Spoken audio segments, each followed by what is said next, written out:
भगवान अच्छे लोगों के साथ गलत क्यों करता है? कई बार जब आप मेहनत करना शुरू करते हैं और बार बार फेल होते रहते हैं तो आपके मन में एक प्रश्न आता है। यह प्रश्न आता है कि गॉड आपके साथ है कि नहीं। आप खूब मेहनत करते हैं, अपनी सारी ताकत लगा देते हैं, आप अच्छे कर्म करते हैं और उसके बाद भी आपको फल नहीं मिल पाते हैं। कई बार तो ऐसा भी लगता है कि क्या ईश्वर सिर्फ अच्छे लोगों के साथ ही बुरा करता है, क्योंकि जितने भी अच्छे लोग होते हैं उनके साथ बहुत दुख आते हैं, बहुत तकलीफें आती है और उनको बहुत सारी चीजें झेलना पड़ता है। तो चलिए आज इसी बात को समझते हैं। एक बार एक लड़का जो कि आपकी ही तरह बहुत सपने देखता था, अपने जीवन में बहुत ही आगे बढ़ने के बारे में सोचता था, उसने बहुत मेहनत की, बहुत ही कम उम्र में उसने बहुत सारी चीजें हासिल कर ली और उसे लगता था कि गॉड हमेशा उसके साथ है। और यह पता कैसे करता था?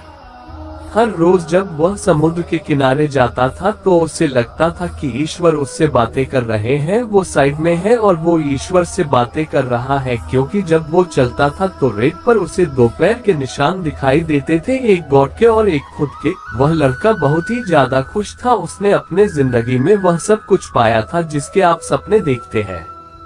लेकिन कहते हैं ना, यदि सूरज उगा है तो ढलेगा भी, यदि घड़ी में दोनों कांटे ऊपर हैं तो दोनों कांटे नीचे भी आएंगे।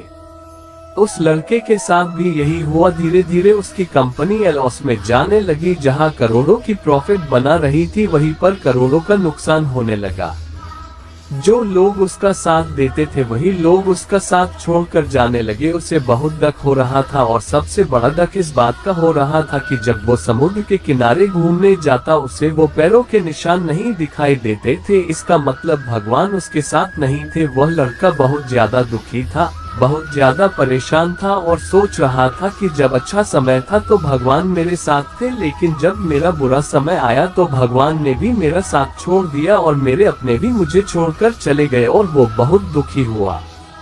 लेकिन उसने हार नहीं मानी, उसने हिम्मत रखी और जो भी चीजें गॉड ने उसे सिखाई थी उन चीजों को, उन बातों को उस लड़के ने फॉलो किया और फिर से मेहनत करना शुरू किया। फिर क्या था, थोड़ी दिन के बाद फिर से उसकी कंपनी खड़ी हो गई। उसे जहां बहुत सारा लॉस हो रहा था वहां सारा प्रॉफिट होने लगा और वो फिर से खुश हो गया। लेकिन उसने एक चीज कभी नहीं छोड़ी थी, अपने ऊपर विश्वास और समुद्र के किनारे घूमना। जब वह थोड़ी दिन के बाद समुद्र के पास गया सारी चीजें ठीक हो गई थी, उसकी कंपनी फिर से खड़ी हो गई थी। थोड़ी दिन के बाद उसने नोटिस किया कि जब वह समुद्र के किनारे घूमने जा रहा है तो एक और पैरों के निशान उसके साइड में बन रहे हैं। उस लड़के ने मुंह फेर लिया और आगे की ओर बढ़ गया। साइड से आवाज आई कि क्या हुआ, मुझसे बातें नहीं करोगे? उस लड़के ने चिल्लाते हुए जवाब दिया कि जब मेरा बुरा वक्त चल रहा था तो आप मेरे साथ नहीं थे, आपने मेरा साथ छोड़ दिया और ये पूरी दुनिया ने भी मेरा साथ छोड़ दिया। मेरी मेहनत और मेरी विश्वास के कारण आज मैं फिर यहाँ पे हूँ। जब मैं सफल हो गया तो तुम फिर मेरे पास आ गए। मुझे जब सबसे ज्यादा तुम्हारे साथ की जरूरत थी उस वक्त कहाँ थे, और अब जब मैं सफल हो चुका हूँ तो फिर से मेरे साथ आ गए। साइड से मुस्कुराने की आवाज आई और कहा, मैं तब भी तुम्हारे साथ था और आज भी तुम्हारे साथ हूँ। लड़का थोड़ा सा झल्ला गया और कहने लगा कि यदि तुम साथ थे, यदि साथ होते थे तो एक और पैरों के निशान मेरे साइड में दिखाई देते थे। लेकिन जब मेरे ऊपर मुसीबत आई, जब मेरे ऊपर संकट आया तो मुझे कोई पैरों के निशान दिखाई नहीं दिया, तुमने मेरा साथ छोड़ दिया था।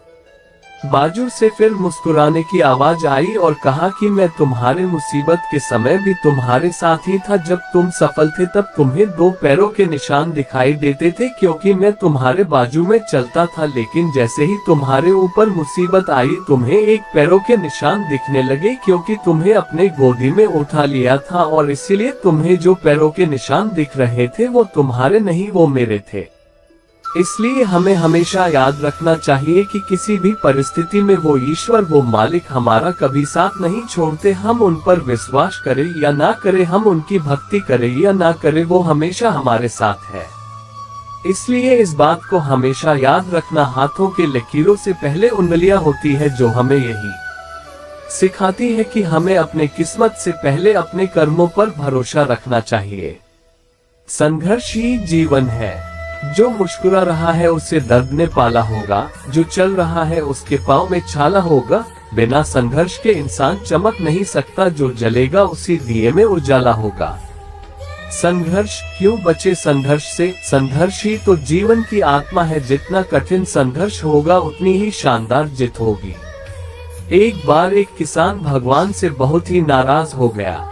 किसान बहुत मेहनती था, बहुत मेहनत से वह खेतों में अनाज उगाता, उसकी देखभाल करता, पर अक्सर उसकी फसल खराब हो जाती। कभी सूखा पड़ जाता, कभी बाढ़ आ जाती, कभी तेज धूप, कभी आंधी, कोई न कोई कारण बन ही जाता कि उसकी फसल खराब हो जाती। एक दिन वह किसान गुस्से में आसमान की ओर देखकर भगवान से कहा, हे ईश्वर, आपको लोग सर्वज्ञता मानते हैं कि आप सब जानते हैं, कहते हैं कि आपके इच्छा के बिना एक भी पत्ता नहीं हिलता, पर मुझे तो लगता है कि आप छोटी सी छोटी बात भी नहीं जानते।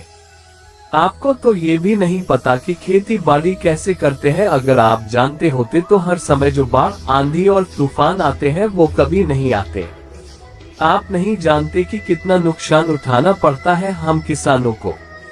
यदि आप मेरे हाथ में यह शक्ति दे दे कि जैसा मैं चाहूँ वैसा मैं मौज कर दूं, फिर आप देखना मैं अन्य के भंडार लगा दूंगा। भगवान इस किसान के तीखे वाक्य सुनकर मुस्कुरा रहे थे और वह किसान के सामने प्रकट होकर बोले, मैं आज से तुझे यह शक्ति देता हूँ कि तुम अपनी खेतों पर तुम्हारी जैसी इच्छा ही तुम वैसा मौज कर दोगे। मैं बिल्कुल भी दखल नहीं दूंगा, तुम्हारी इच्छा से सब कुछ होगा। किसान बहुत खुश हो गया। किसान ने गेहूं की फसल अपनी खेतों में बोई। जब उसे लगा कि खेतों को धूप चाहिए तो खेतों को धूप मिले, जब पानी बरसना चाहिए तभी पानी बरसा। आंधी, तूफान, बाढ़ कुछ भी उसने अपने खेतों पर आने नहीं दिया। किसान के खेत में इस वर्ष ऐसी फसल हुई जैसी कभी नहीं हुई थी। हरी भरी लहलहाती फसल। मन ही मन वह बहुत खुश हो गया और सोचने लगा, अब सबूत के साथ दिखाऊंगा भगवान को कि इसे कहते हैं शक्ति का सही उपयोग। मेरी सफलता देखकर उन्हें अपने नियम जरूर बदलने पड़ेंगे। कुछ दिन गुजरे, फसल कटने को तैयार हो गए। किसान बहुत उत्सुकता के साथ फसल को काटने लगा, पर जैसे ही उसकी नजर गेहूं की बालियों पर गया तो उसने अपना सिर पीट लिया और वह रोने चिल्लाने लगा। गेहूं की एक भी बाली के अंदर गेहूं का दाना नहीं था, सारी बालियां अंदर से खाली थी। किसान बहुत दुखी हो गया। उसने भगवान को रोते हुए फिर पुकारा, हे प्रभु, तुमने ये मेरे साथ क्या किया? क्या तुमने मुझे कोई सजा दी? भगवान बोले, पुत्र, ये तो होना ही था। तुमने पौधों को संघर्ष करने का मौका ही कहाँ दिया? ना तो तुमने उन्हें आंधियों से जूझने दिया, ना तेज बारिश से सहने दिया और ना ही धूप में तपने दिया। एक भी चुनौती का सामना तुमने उन्हें नहीं करने दिया, इसीलिए सारे पौधे अंदर से खोखले रह गए। जब आंधी, तूफान, तेज बारिश और धूप पड़ती है तभी ये पौधा अपने अस्तित्व को बचाने के लिए संघर्ष करते हैं, और इसी संघर्ष से एक बल पैदा होता है जिसमें शक्ति होती है, ऊर्जा होती है, और यही ऊर्जा पूर्ति तेरे गेहूं के दानों की तरह जो नहीं फूटी। तूने उन्हें कठिन परिस्थितियों से गुजरने ही नहीं दिया जहाँ उनके अस्तित्व का जन्म होता। सारे बालियां इसलिए खाली है, इसमें एक भी गेहूं का दाना इसलिए नहीं है क्योंकि तुमने अपने पौधों को संघर्ष कराया ही नहीं। याद रखिए, स्वर्ण में सवर्णीय आभा तभी आती है जब वह आग में तपने, गलने और हथौड़े से पीटने जैसे संघर्षों से गुजरता है। कोयले का टुकड़ा हीरा तभी बनता है जब वह उच्च दाब और उच्च ताप की मुश्किल परिस्थितियों से गुजरता है। इसी तरह यदि हमारी जिंदगी में कोई संघर्ष ही ना हो, कोई चुनौती ही ना हो, तो हम भी गेहूं की बालियों की तरह खोखले रह जाएंगे, कोई अस्तित्व नहीं होगा हमारा। विपरीत परिस्थितियाँ, चुनौतियाँ, समस्याएं हमें और अधिक निखारती है। यदि जीवन में कठिन परिस्थितियाँ और चुनौतियाँ आए तो घबराना मत, बल्कि सामना करना। विश्वास करना कि आप और अधिक निखर जाओगे और अधिक मजबूत बन जाओगे। किसी ने कितना सही कहा है, जिंदगी जीना आसान नहीं होता, बिना संघर्ष कोई महान नहीं होता। जब तक न पड़े हथौड़े की चोट तब तक पत्थर भी भगवान नहीं होता। एक बार एक वैज्ञानिक ने एक टिड्डे को पकड़ा और उसे अपनी आवाज पर छलांग लगाना सिखाया। वैज्ञानिक टिड्डे से कहता, कूदो। टिड्डा उसके आवाज सुनते ही जोर से छलांग लगा देता। अब वह वैज्ञानिक था तो प्रयोग करना बनता ही था। उन्होंने टिड्डे की छलांग पर प्रयोग किया। वैज्ञानिक ने उसकी एक टांग तोड़ दी और फिर बोला कूदो, अब टिड्डे की छलांग की दूरी कम हो गई। वैज्ञानिक ने उसकी दूसरी टांग तोड़ दी और फिर बोला कूदो, टिड्डे की छलांग और कम हो गई। अब तोड़ी गई उसकी तीसरी टांग, फिर छलांग की दूरी और कम हो गई। एक एक करके बेचारे टिड्डे की सारी टांगें तोड़ दी गई। अब आखिरी टांग टूटने पर जब उससे कहा गया कूदो तो वह हिल भी नहीं पाया। अब वैज्ञानिक ने अपना निष्कर्ष अपनी डायरी में लिखा। जानते हो उसने क्या लिखा? जब टिड्डे की एक टांग तोड़ी गई तो वह थोड़ा बहरा हो गया। जब उसकी दूसरी टांग तोड़ी गई तो वो और बहरा हो गया।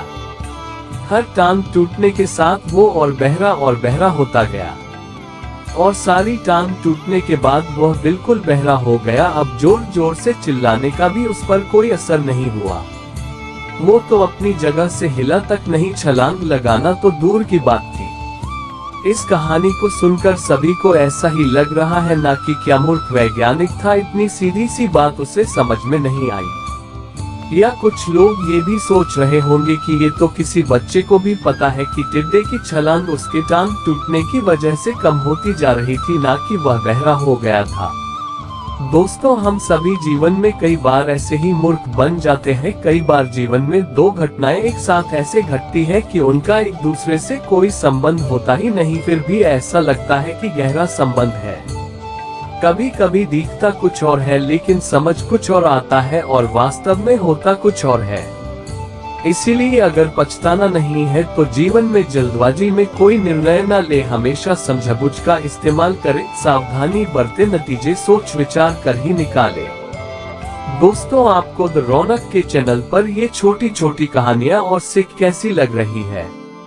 अगर वीडियो पसंद आई हो और थोड़ी सी आग लगी हो तो वीडियो को लाइक, कमेंट, शेयर और सब्सक्राइब जरूर करें। धन्यवाद।